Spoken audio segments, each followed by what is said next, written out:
welcome. You've made it through the day, and now it's time to drift gently into the past. Let your mind settle, your breath slow, and your body find stillness. As the world quiets around you, we begin a slow and thoughtful journey across the ages. Tonight, you'll walk in the footsteps of ordinary people in extraordinary times, nor the conquerors, but the silent multitudes who lived, labored, and vanished without monuments or stories, those whose names never appeared in books, but whose hands laid every stone, tilled every field, and survived or didn't beneath the weight of history. Our theme tonight is simple and sobering. Why you wouldn't tea last a day in medieval times? But while the title may provoke a smile, our exploration will be gentle, reflective, and filled with quiet detail. We'll begin in the ancient world, long before medieval knights and castles, before the plagues and the parchment, before the church bells rang out across Europe. There were older, dustier, lives harsher, often forgotten, but foundational. Imagine, the light of the fire flickers low, the night presses against the windows, and slowly, softly, the world of today begins to recede. We begin at dawn, along a river whose name is older than memory. The sun has not yet risen, but you are already awake. You lie on a woven mat of reeds, your back stiff from the hard-packed earth below. Around you, others stir men, mostly, sleeping in rough rows, wrapped in linen cloaks, dulled by dust and sweat. There is no time for chatter, and little to say. A bowl of coarse barley porridge waits, lukewarm and watery. You eat quickly, each bite a task. Today you will carry bricks again. The air smells of mud, wood smoke, and animal dung. As the first edge of sunlight crests the eastern horizon, it catches the side of the temple under construction. It gleams briefly, then vanishes behind scaffolding and shadow. A faint chill hangs in the pre-dawn air, though you know it won't last. You are what the scribes call a worker in the service of Pharaoh. Mistakes are punished, not always with violence, that is never far, but often with extra labor, or the subtraction of your already meager food allotment. You've seen men faint from hunger, collapse from sunstroke, or vanish altogether. Their names scratched from the tablets by the scribes, their identities returned to the dust. The groan of wooden sleds being dragged across sand. Your body moves to this music automatically, the way a tree bends in the wind without thinking. Your linen headcloth is soaked through. The stone underfoot radiates warmth like an oven. Somewhere nearby, a mule brays, stubborn and loud. You pause, adjusting the rope across your shoulders. Behind you, the temple continues to rise, slowly, deliberately, under the weight of your labor. You've carried dozens of bricks, hauled water, and helped align a stone slab under the direction of a senior mason. You've spoken perhaps 10 words all day. You are assigned here for months at a time, part of a rotating labor force that toils under the desert sun. You lie back on your mat, feeling the grit of sand along your skin. The stars above you are cold and bright, but your labor remains etched in stone, stretching toward the sky. You close your eyes, and sleep comes not as a gift, but as an escape. Days when beer, thick and gritty, is shared from large clay jugs. They will write about labor organization and construction logistics. They will marvel at the scale of what you built, but not at the cost. Your bones will lie in a shallow grave outside the temple complex, marked only by the tools buried with you. Days when women bring dates and honey, and children dance around the fires at dusk. On those days, the memory of your labor fades a little. You remember that you have a mother, a sister, a name spoken with love. You remember that life is not only toil. A sip of water beneath the shade of a limestone wall, a glance at the sky, watching birds glide where you cannot. A joke passed in low tones between two younger men, quickly silenced by a glance from the foreman. You lift the first brick, a rectangle of baked clay heavy with heat. You've done this hundreds of times, perhaps thousands. Your shoulders have thickened from it. Your palms are calloused, your feet scarred from stone chips. The rhythm of your day is simple.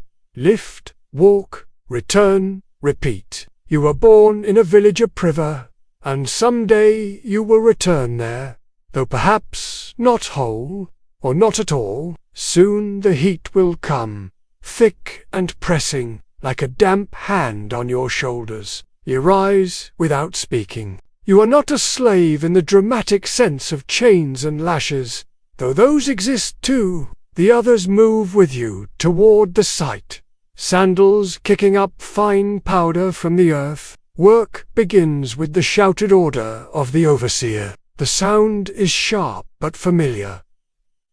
Each task has its own particular sound. The scraping of whetstones on copper tools, the splash of water poured over sun-dried mortar. There are moments of stillness, though they are few. Discipline is strict, but there are small joys, too. There are festival days, when music and food flow more freely. The sun reaches its peak, and the world swims in heat. You wonder, idly, if your name will ever be carved into its walls, but you already know the answer. By dusk, your body aches with the dull, familiar throb of exhaustion. Dinner is a bowl of lentils, rough bread, and a few olives. You chew slowly, letting your thoughts drift. Tomorrow will be the same.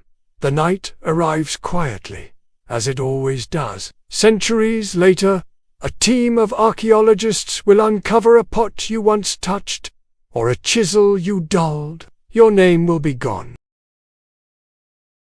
The air is still. The streets are quiet in a way that doesn't feel peaceful, but hollow, like something is missing, as if the rhythm of daily life has skipped a beat, and no one knows quite how to get it back. You are a merchant in the city of Rome, in the year 476 of the Common Era.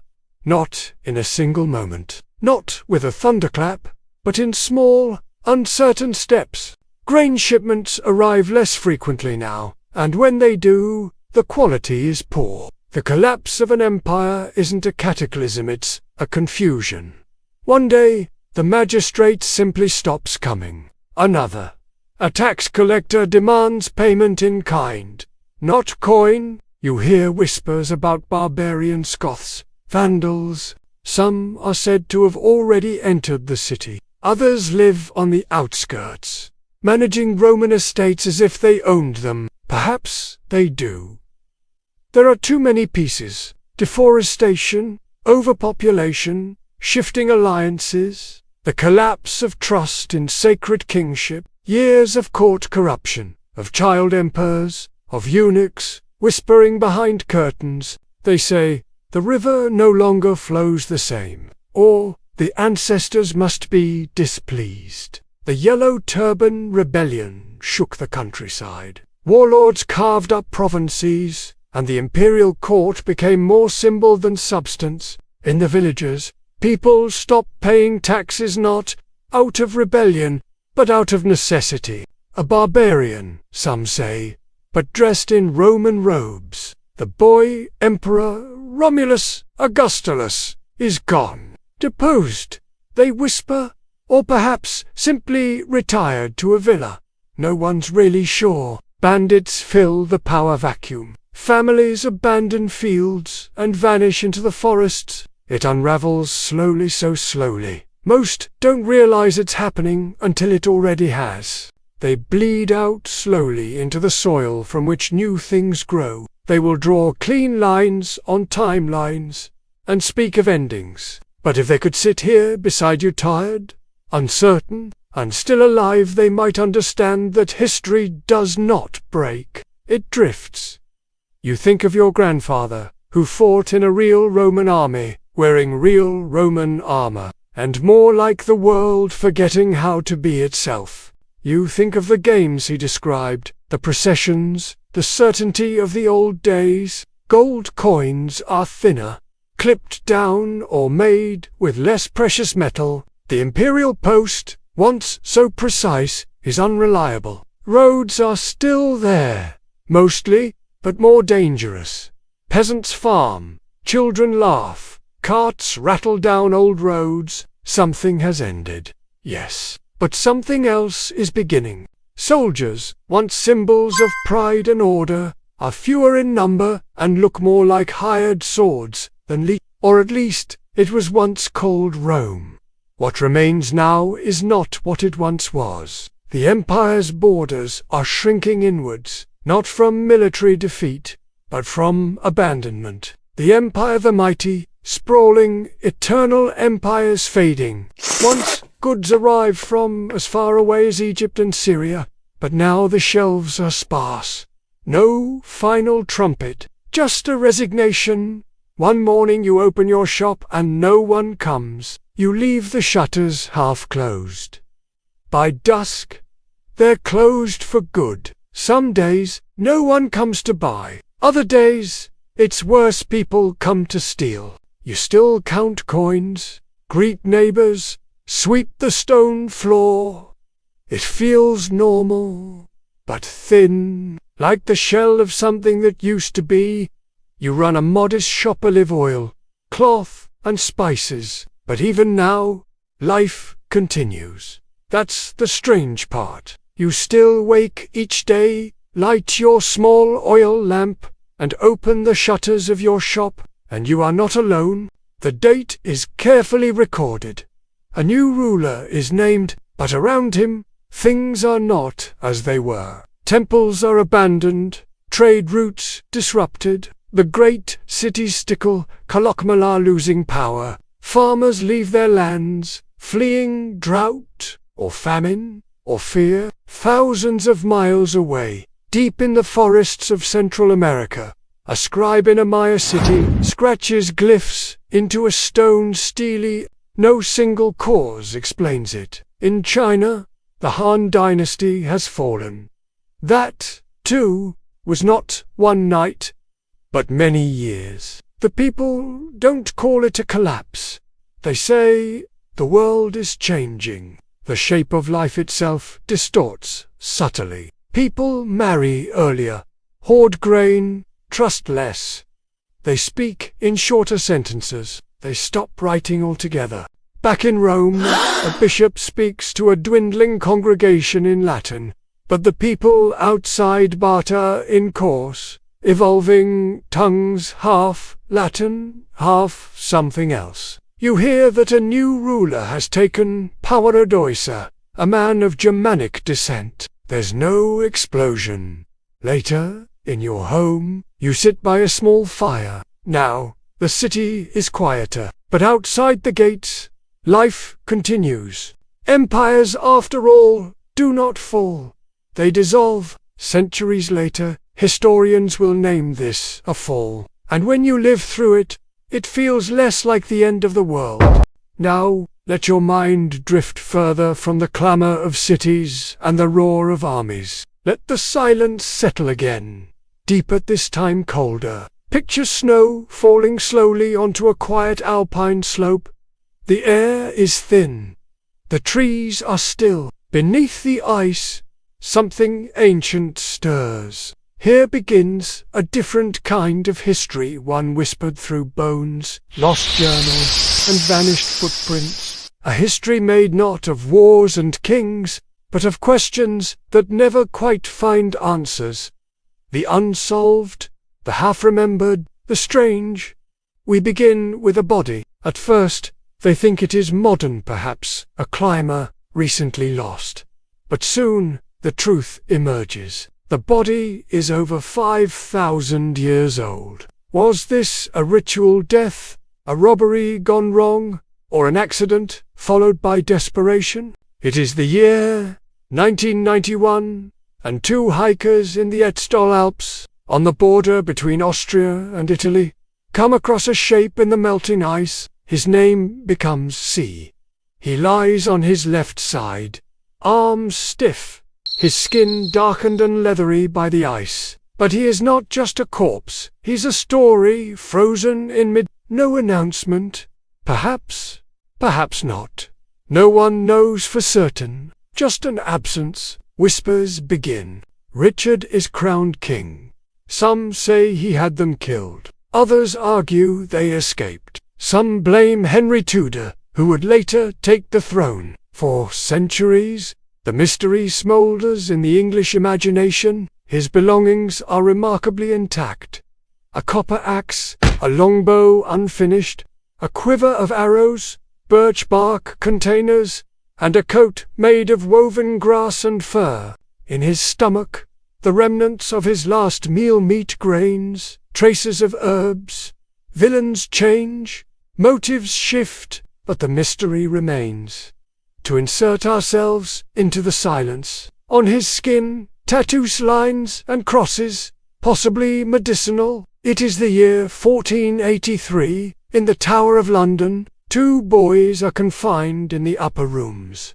Edward V, a child king, and his younger brother, Richard, Duke of York. Their uncle, Richard of Gloucester, serves as their protector.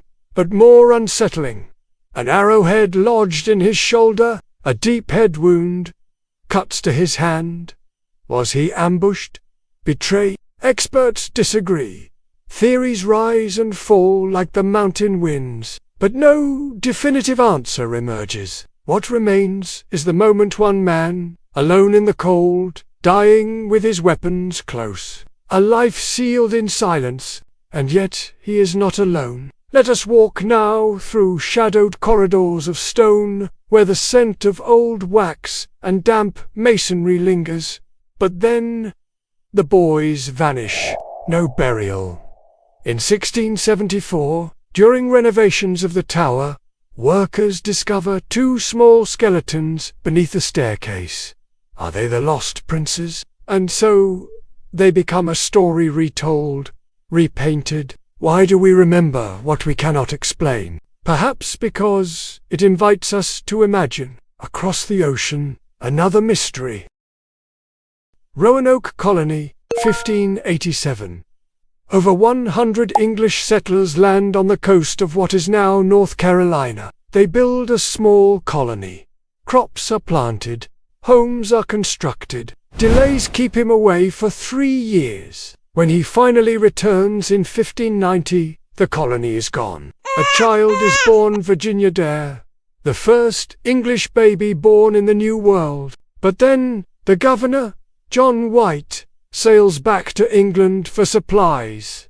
No bodies, no ruins. Or did they starve, one by one, and vanish beneath the forest canopy? But sometimes, the stories that stay with us are the ones we cannot finish. The ones where the final pages are missing. Just the word Croatoan, carved into a fence post. C still lies in his glass chamber, preserved now by modern hands, studied by CT scans and isotopic analysis. It allows history to breathe not as a settled account, but as an unfolding question. His secrets yield slowly, a pollen grain here, a trace of metal there. But the truth, it remains elusive. Were they attacked? Did they move inland? Did they integrate with local tribes? Generations of archaeologists, historians, and amateur sleuths have tried to find the answer. But Roanoke resists. It refuses resolution. And perhaps that's the point. History often rewards us with facts, with dates, and numbers, and names. We return, for a moment, to the ice. And maybe it should. Mystery has its own quiet power. It leaves room for wonder. As you rest now, in the comfort of the present, think of those distant figures. A man on a mountain path, 2 boys in a tower, a vanished colony beneath the trees. They are gone, but they are not forgotten. And sometimes, in the hush between thoughts, you can almost hear them still. The air is still again, but this time it's heavier, thicker, somehow. You breathe it in, and beneath the usual city smells of tallow, smoke, horses, baked bread. There is something else, something sour, sweet trotting. This is the medieval city. Narrow alleys, timber houses leaning in, rooftops nearly touching. Water runs through open ditches. Rats dart along the edges, and everywhere silence, broken only by the toll of the bell. Or maybe it was punishment for pride, for sin. No one is quite sure. But by the time it reaches your village, or your street, or your very home, there is no longer time for questions. Familiar now, in a way no one ever wanted it to be. This is not the ancient world anymore. You care for the sick until they are too far gone, and then you sit, waiting to see if you too will cough, or burn with fever, or wake with dark spots on your chest. You are living in the year 1348, and the Black Death has arrived. It came from the east, they say, on ships with grain, or on the backs of traders along the Silk Road. But in the silence that follows, something begins to change. The symptoms are unmistakable. Not yet, but you feel it like a loosening knot. Landowners, desperate to harvest their fields, give in just a little. It is the beginning of a slow shift, a sudden fever. Galen, the physician, wrote of pustules, of fevers, of strange smells. The death toll mounted possibly 5 million. Entire armies collapsed. Confidence in the imperial project wavered. Chills, swellings under the arms, or at the groin. The dreams of restoring Rome's former glory shatter. The empire survives, but smaller, more fearful. The swellings grow dark. The gods are doubted. The old laws are ignored. In the face of invisible death, people live differently, fiercely, or carelessly, or not at all. Families are inheritance patterns shift. Art becomes more somber. Religion, more personal. They burst. Placing a toad on the swelling, burning herbs, ringing bells, chanting prayers, bloodletting, quarantine. None seem to help, but they offer a sense of control, of participation in a struggle no one can quite define. A man singing to himself while baking bread, a woman watching the stars from a rooftop, her prayers silent and private. Life continues, defiantly, quietly. You wonder if the sickness will reach you next. Then bleeding. You've seen it now, too many times. The way a neighbor stops showing up at market. The way the windows are shuttered and never opened again. The men with carts call through the streets. She said it kept the spirits away. You do the same now. Not because you believe, but because doing something feels better than nothing. Bring out your dead, and people lay wrapped bodies at the threshold, eyes wide with fear. The plague never really leaves it, just quiets, then returns, again and again. No one knows how it spreads. Some wear beaked masks, filled with herbs and vinegar. Some burn incense in the corners of their rooms. Some whip themselves in the streets, crying for forgiveness. Flagellants, they're called priests, die in numbers. Some say it is divine punishment. Others say it is the devil's breath. And some, quietly, begin to doubt altogether. Others flee to the countryside, only to find the sickness already there. And you stay, not because you are brave, but because there is nowhere else to go. You tend to the garden, you feed the animals. But the plague is not just disease, it is upheaval. The church struggles to explain it. The rich barricade themselves inside manors. The poor bury their dead in pits. Entire villages vanish. Fewer people means fewer workers. The peasants begin to demand more pay, better conditions, freedom from ancient feudal ties. You wouldn't call it a revolution. Elsewhere in time, long before the plague of Europe, Rome faced its own invisible foe. The Antonine Plague, nearly 2,000 years ago, came with returning soldiers. It spread through the empire quickly. Disease does not just kill the body, it weakens the fabric that holds things together. Later, in Byzantium, the plague of Justinian arrives in waves. The emperor himself falls ill. The city grinds to a halt, even in the ancient world. In cities like Athens, plague rewrites expectations, and always there are remedies. Amulets of garlic. You remember how your grandmother used to hang dried lavender by the window. Outside, the seasons change. Winter muffles the streets. Spring brings brief hope. Summer returns the flies. And in the long view, history changes. With fewer mouths to feed, food becomes cheaper. With more land available, people spread out. Some rise from servitude. Some lose everything. Even now, centuries later, you can find its mark in population charts, in architecture, in folk songs and burial rites. But it's not all sorrow. There are quiet moments, even in plague years. A child playing with a spinning top in the dust, unaware. You lie awake at night, listening to the world breathe. You think of those who've gone. But tonight, at least, you are here. Breathing, listening, remembering. And far away, someone in the future will walk past your name carved on a gravestone, or find your bones in a common pit and wonder what your world was like. Now they know.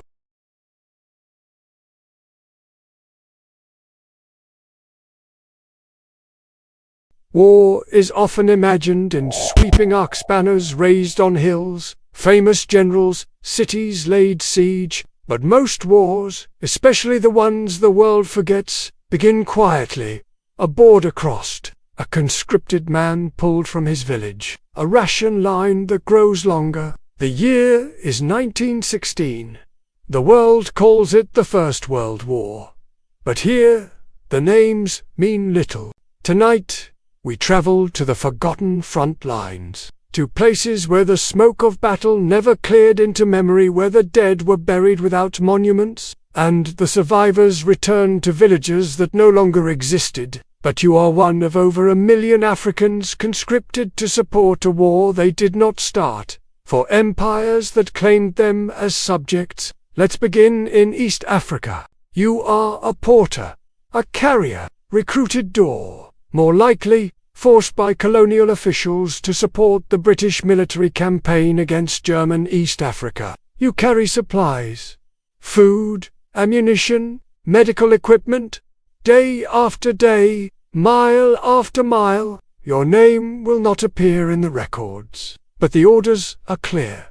Keep moving, keep supplying, keep building. The terrain is unforgiving. Thick jungle, searing heat, rivers swollen with crocodiles, mosquitoes thick in the air. New governments rise.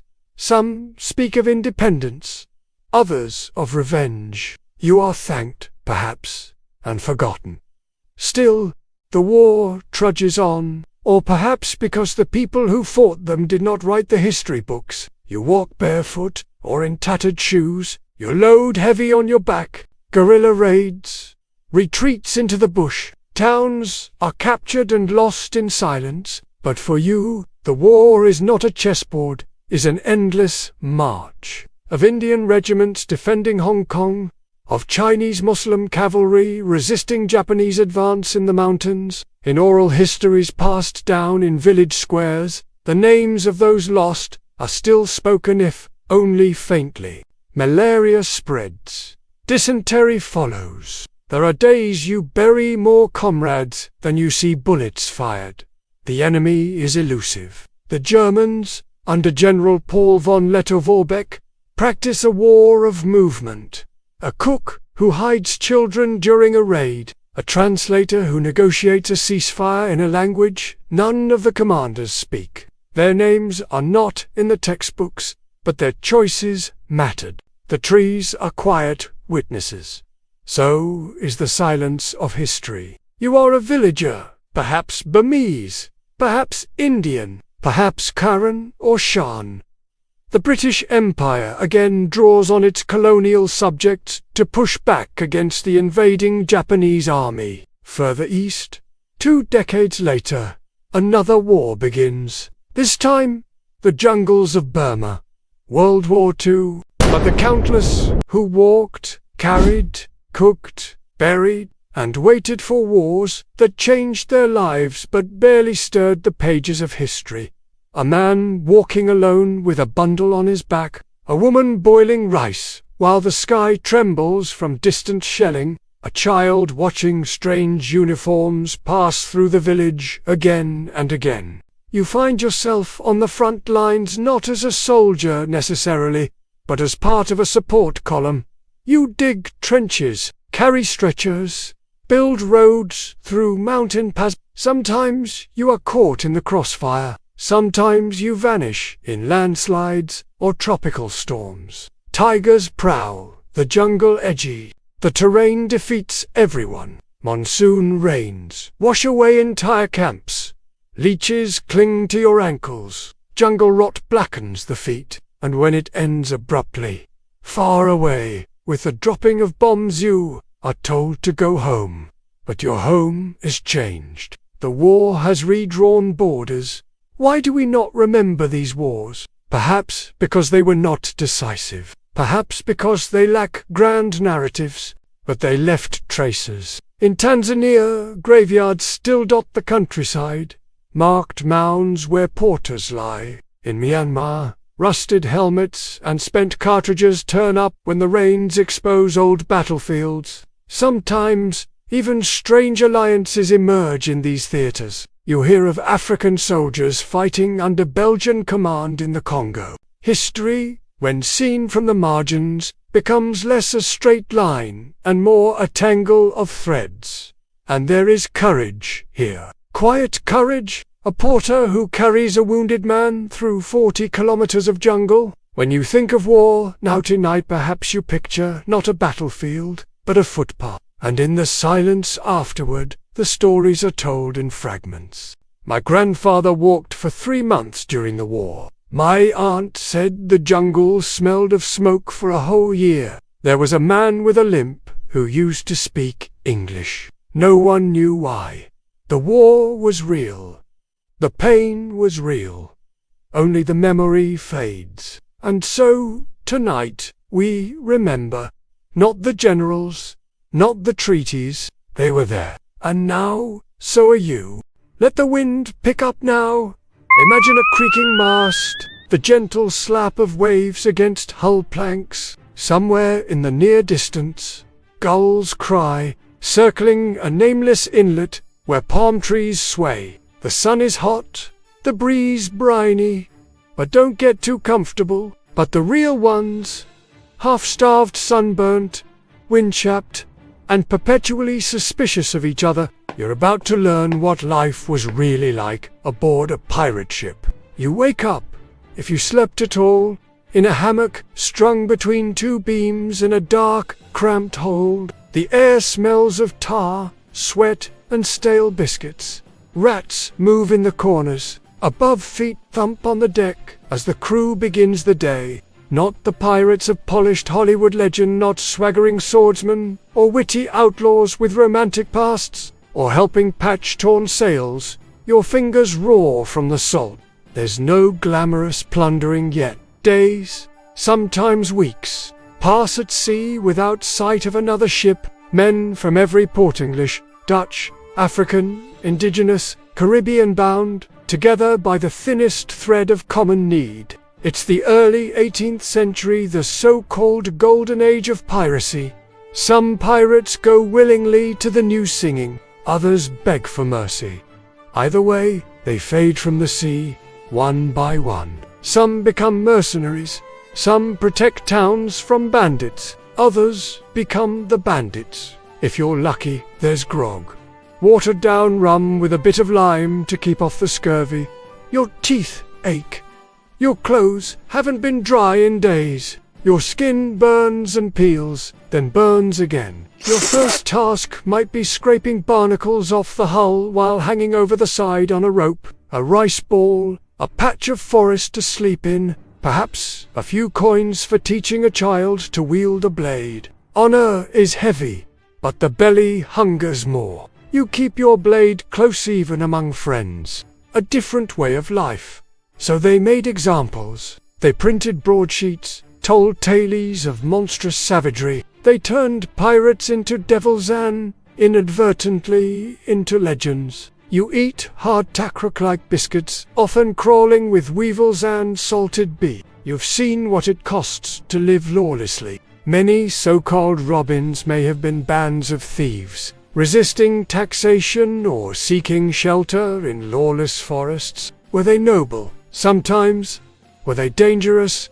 Often. Were they remembered? Only when the stories made them so. That rebellion often ends in silence, and that behind every legend is someone hungry, tired, and very, very human. Shares of loot were divided according to rank, with surgeons, carpenters, and even musicians, sometimes earning more than ordinary sailors. Captains could be voted out if unpopular.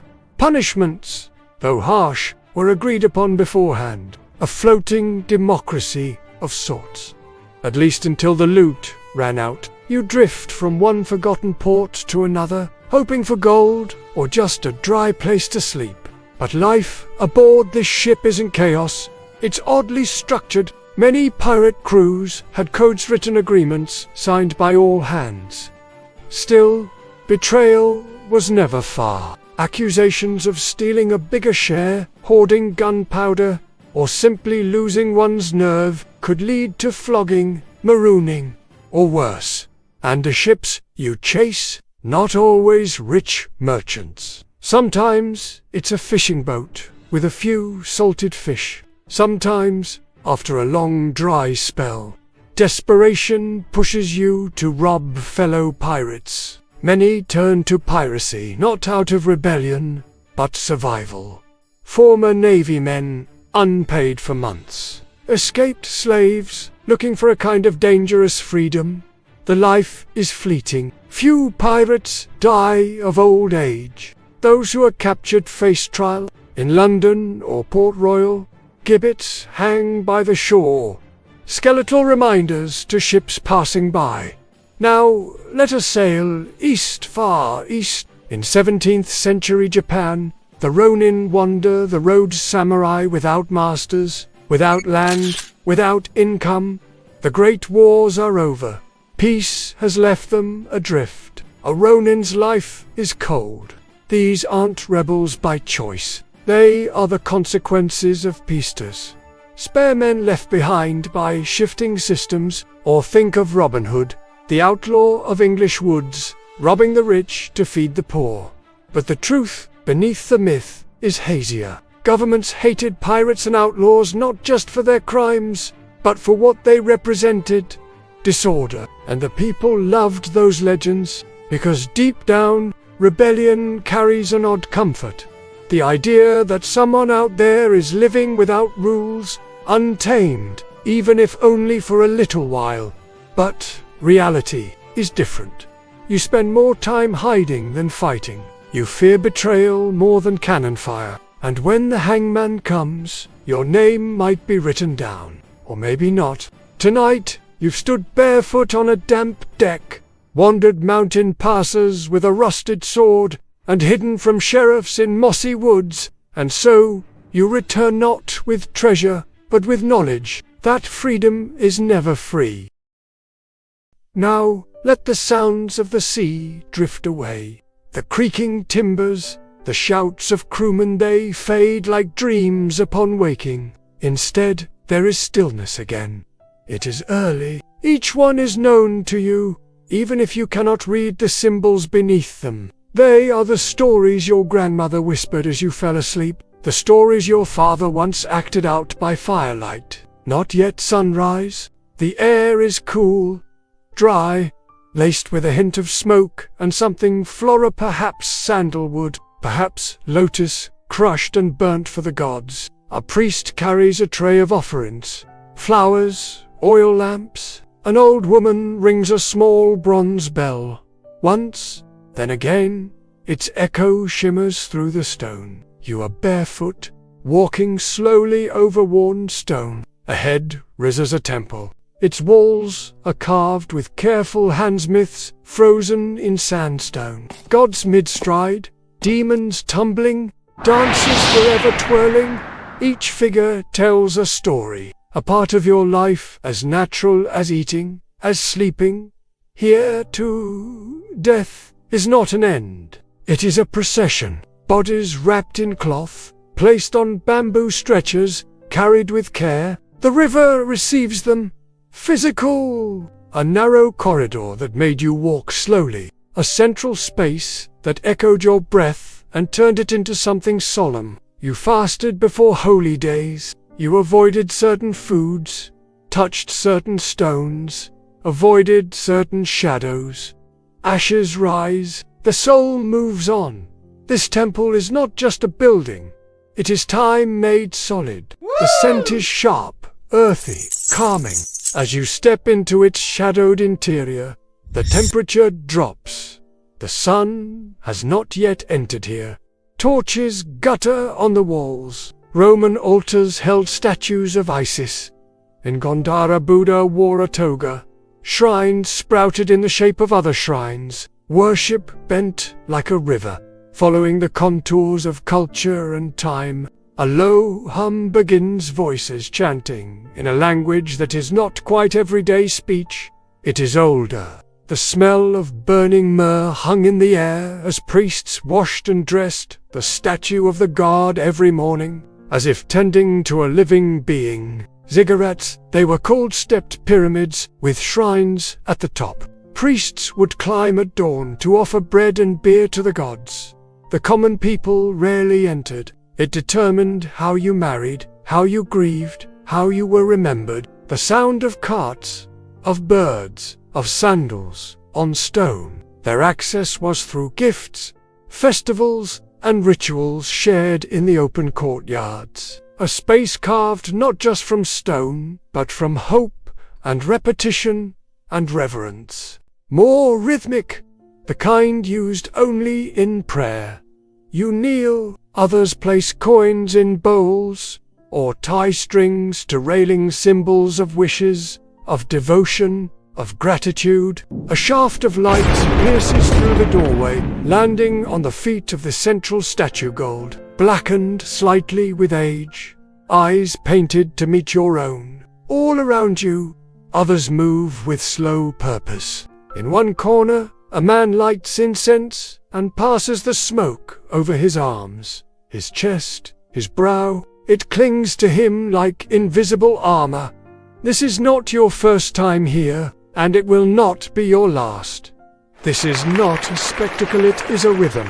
In ancient Sumer, temples towered like mountains in the flat river valleys. In Egypt, temples were carefully aligned with the stars. Sunlight at solstice would pierce the inner chambers. Sacred lakes reflected both the moon and the soul. In India, temple rituals have continued across millennia. The sounds, the mantras, the movement of feet across polished floors unchanged, though the names and dynasties rise and fall. Belief was not distant or abstract in these ancient places. It was daily. Sacred architecture wasn't just decoration, it guided the body through experience. A tall gate that made you feel small.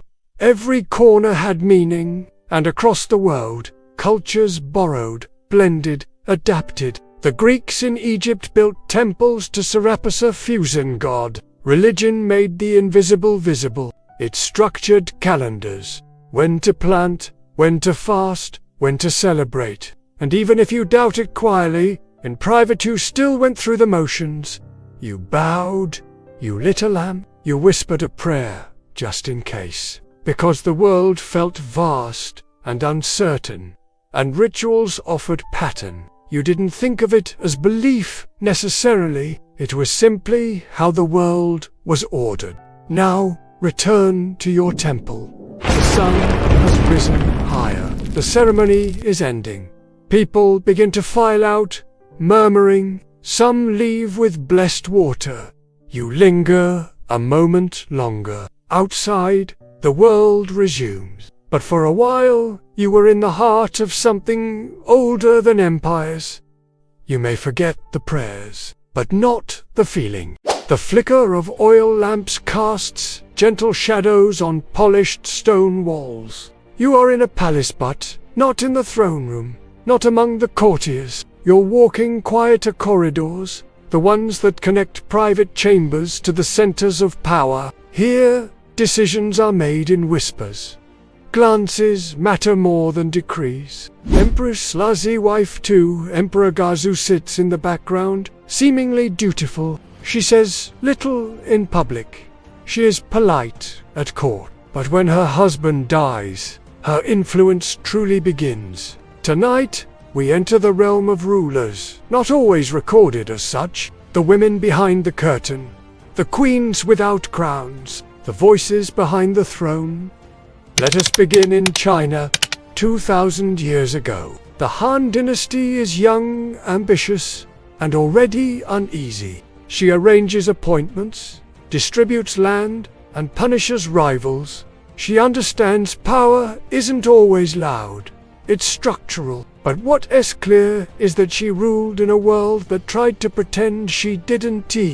For 15 years, she held the strings, and then, quietly, her name was erased from the official lineage. It's knowing who controls the gates, who collects the taxes, who listens at doors.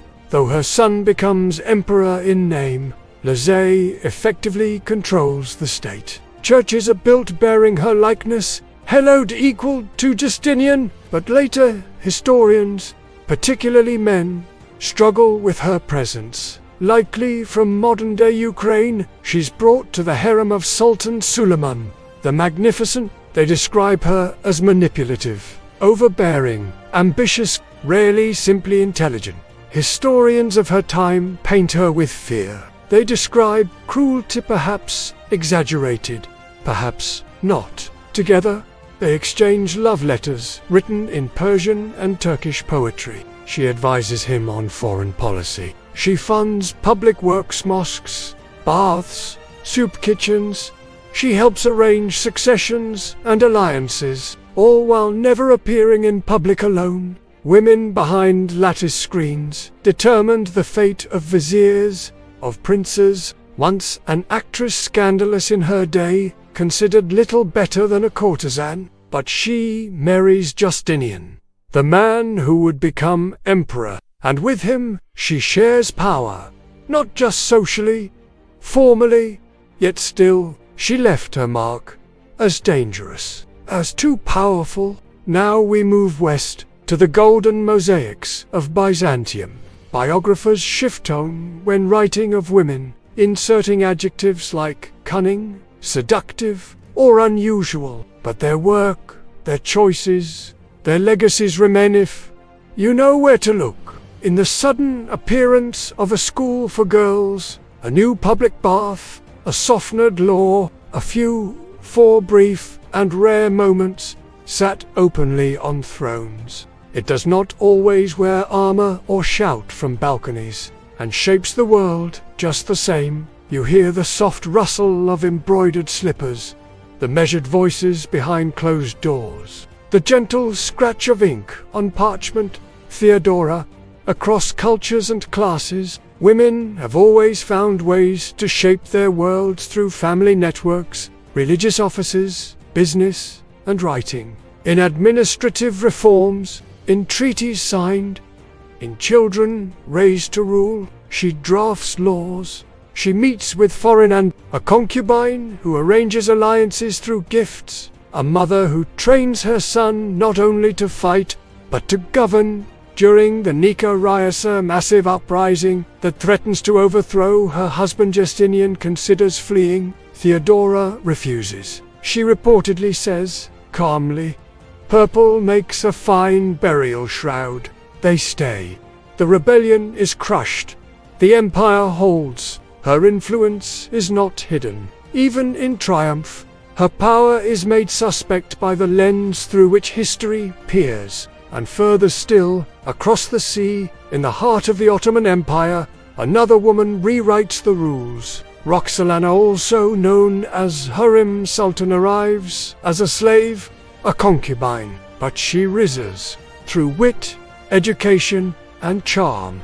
She becomes not just a favorite, but his legal wife, breaking centuries of Ottoman precedent. Her power is never it is threaded into the fabric of the empire itself. The Sultanate of Women, as historians later called this period, saw palace intrigue blend with real governance. And yet, these women were often remembered as distractions, because history, for much of its telling, has struggled to allow power and femininity to coexist without suspicion. Even the sources we rely on are shaped by this. Court records omit details. Letters are burned. In architecture and in stories, quiet stories, a queen who sends coded messages in embroidery. It is not just royalty. Some ruled from behind silk curtains, others from beside kings, but many more ruled in silence. They are harder to find in textbooks, but they're in the spaces between the lines, in the policies that change. So tonight, you walk those palace corridors once more, and you understand that history is not always loud. Sometimes it speaks in whispers.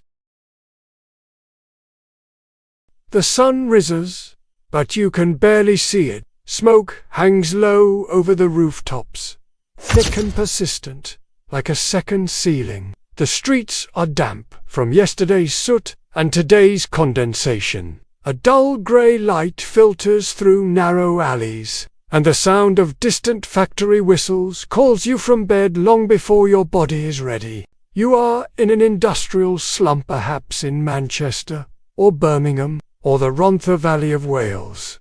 It is the 19th century, and the world is changing faster than anyone can quite comprehend. If you're a child in a textile mill, your job might be piecing together threads or retrieving snapped yarn from between moving parts. There are no guardrails. The machines are fast and unforgiving. The walls of your room are damp, flecked with mold.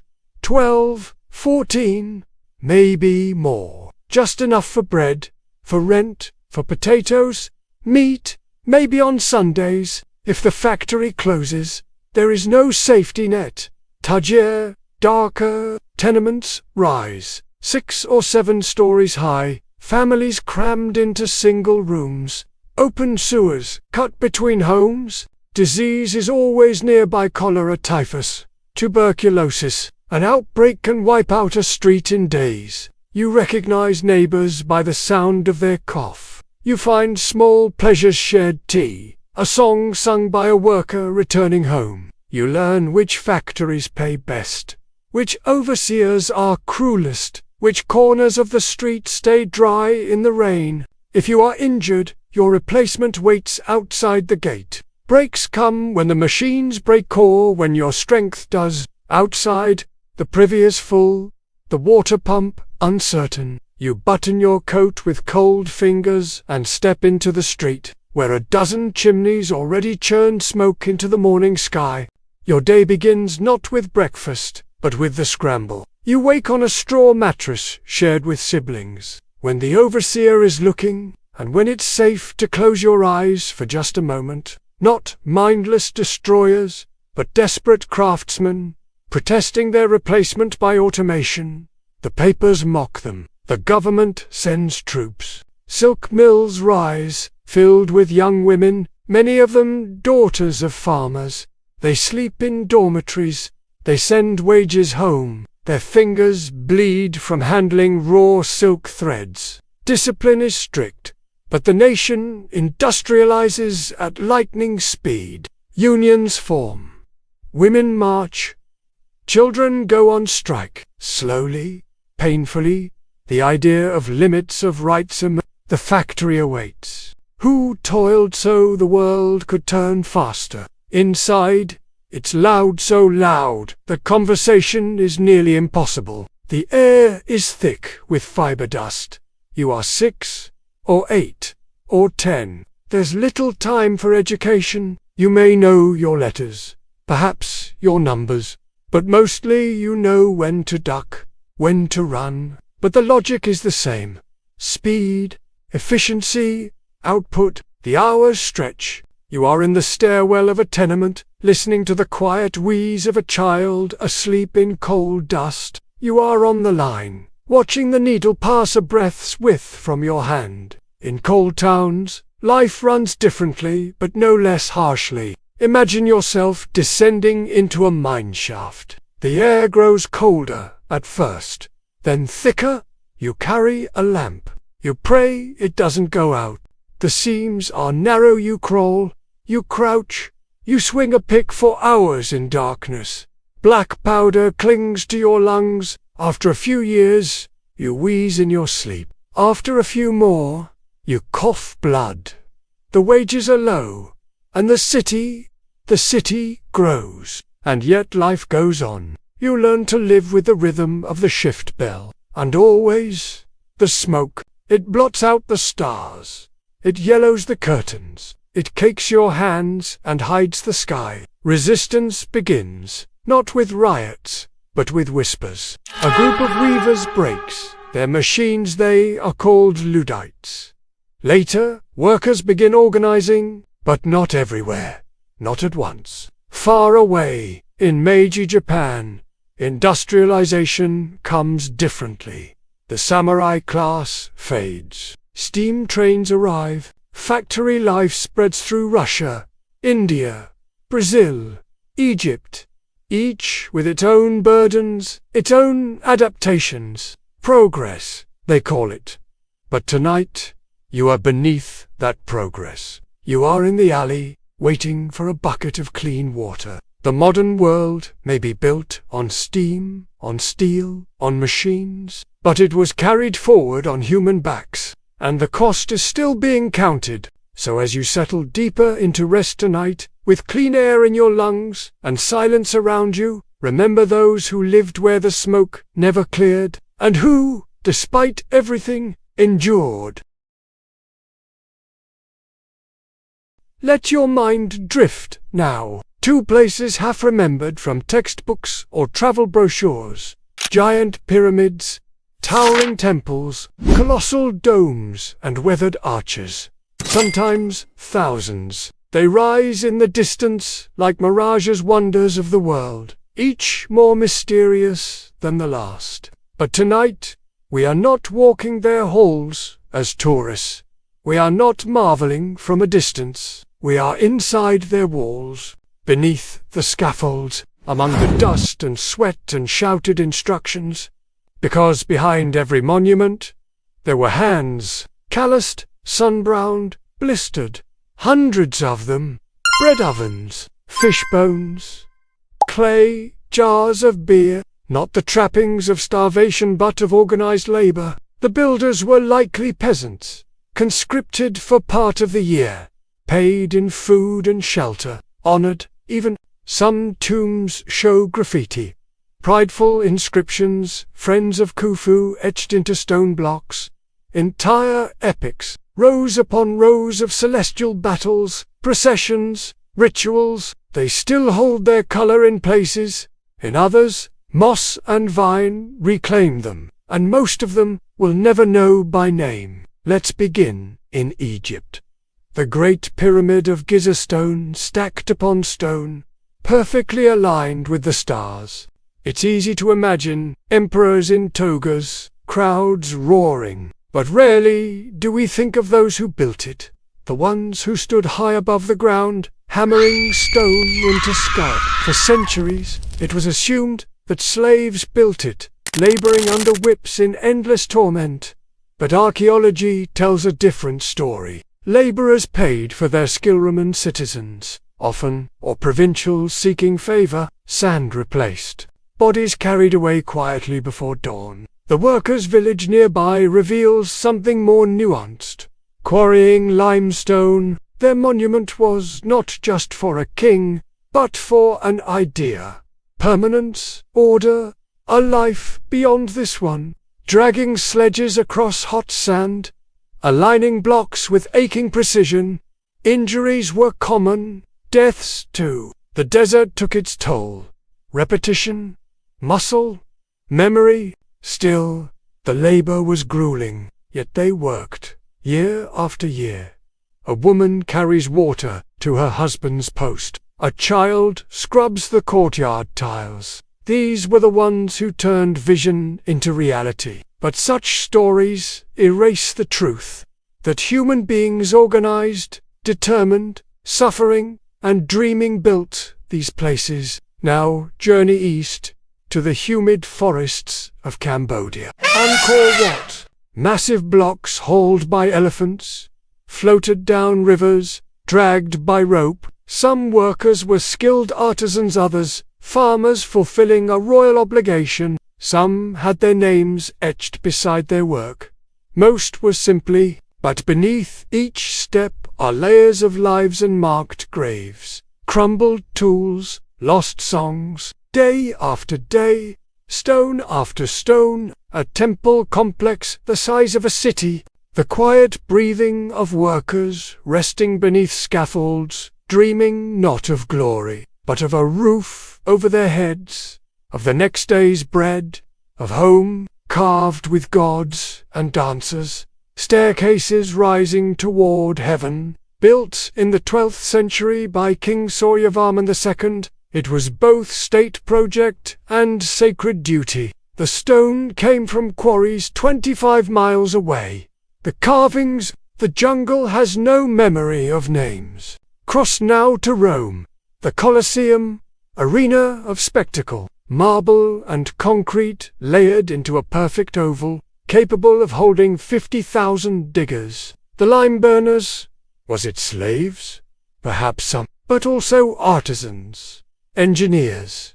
And after it was built, the work didn't end. Every show required preparation, trapdoors, cages, scenery, blood was washed from the floors. And then there's the legacy. Monuments are preserved, lauded, photographed, but the people who built them vanish into footnotes. Why? Because we write names in marble, but rarely in mortar. Because architects are remembered, but laborers dissolve into anonymity. Sometimes myths fill the silence. Aliens, say some, built the pyramids. Giants built Stonehenge. Spirits carved the heads on Easter Island. We want mystery. But often, the truth is more moving. A man wakes before dawn and sharpens his chisel. And today, we visit, we marvel. We photograph the angles and walk the paths. Wonders of the world are not just stone and genius. They are labor. So tonight, as you drift further into sleep, picture not the postcard but the shadow, the soft thud of stone on sand, the hiss of wet mortar, and perhaps, in some quiet way, of how their hands helped shape something that would outlast them, even if no one ever said their name.